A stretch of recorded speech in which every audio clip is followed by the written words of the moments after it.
Have you ever imagined an important future event playing out in your head, rehearsing what you would say, how the other person would react, imagining all of the details? Imagining? Really? For me, it's more like planning. Planning how things would really go down. Planning how I wanted things to go down. November 29th, 2014. It was 2 days after Thanksgiving and 3 days before my dad's 60th birthday. In fact, I was with my husband and parents in Key West, Florida, specifically for that reason, to celebrate with my father this milestone birthday. But I was 2 days late, so I took the test. It was positive. This wasn't how it was supposed to go down. Not here, not now, not yet.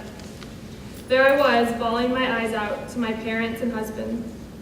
Shock, grief, anger, sadness, fear, disbelief.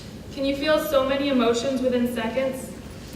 I went for a walk with my very better half, sat on the top of a picnic table, wearing shorts and an Orioles ball cap in the warm Florida night, and just cried. My life was changing as fast as the tears fell into my hands, onto his shoulder. I was grasping for control. My life, our life together, would never be the same. The two of us, it was over. It would never be just the two of us again. This isn't how it was supposed to happen, I cried. I don't want to be a mom. Those feelings and thoughts followed me into the night after we left the picnic table, but it sure felt good to cry it out. I kept quiet the following 4 weeks, not having to answer anyone's questions, but I knew it wouldn't last forever, so I savored the silence. Slowly but surely, I found myself warming up to the reality that truly, really, I was indeed growing a baby inside of me. Thankfully, my fears that I had in Florida weren't panning out.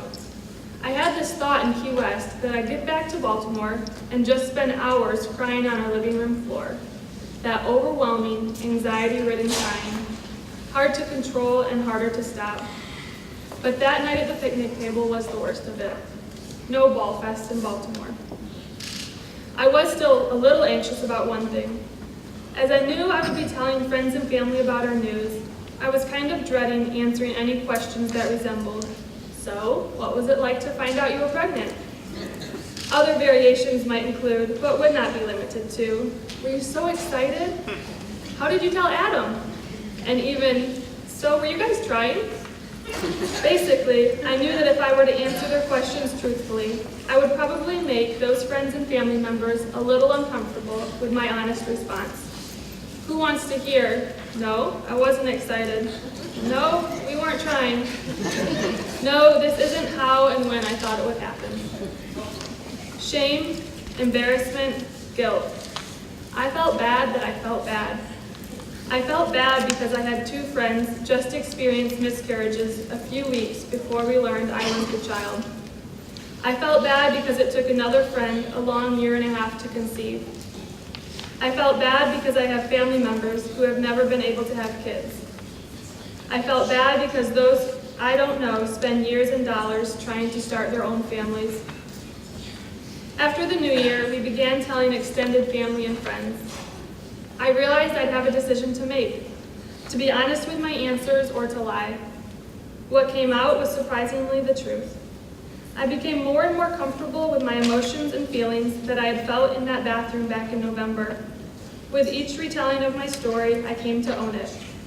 Others may have been a bit surprised, but what I experienced every time was actually a little bit of self-acceptance as the words came out of my mouth. And with each retelling, I came to understand that it's going to be okay. I'm going to be okay. I became more confident that my story is neither good nor bad, but exactly how it should be. February 10th, 2015. My thoughts were confirmed by a dear friend during a phone call one afternoon. She spoke the truth that I needed to hear. Word for word, she declared, "I give you permission." Not that I needed her permission. She knew that. What she knew I needed to hear was, "Kim, it's okay that you felt those feelings of anger and sadness and fear. And it's okay that maybe you still feel that a little bit. You have permission to feel anything you want. You are allowed to. It's okay to own your emotions, to be honest, and to share your story. Something kind of ironic started happening. As I continued talking to friends and speaking honestly, others started sharing their own stories, stories that might not be the happiest to hear. I heard of a friend who also felt fearful and upset and a sense of grief over her life suddenly changing because of pregnancy. I listened as another friend shared her story of infertility and how she was seeking treatment options. To her, I simply said, "Thank you for sharing your story." I'm finding that healing and community and hope can be found in sharing your story. Sometimes we need to give ourselves permission to feel, to speak, to share. I may not know you and you may not know me, but today, if you need it, I give you permission.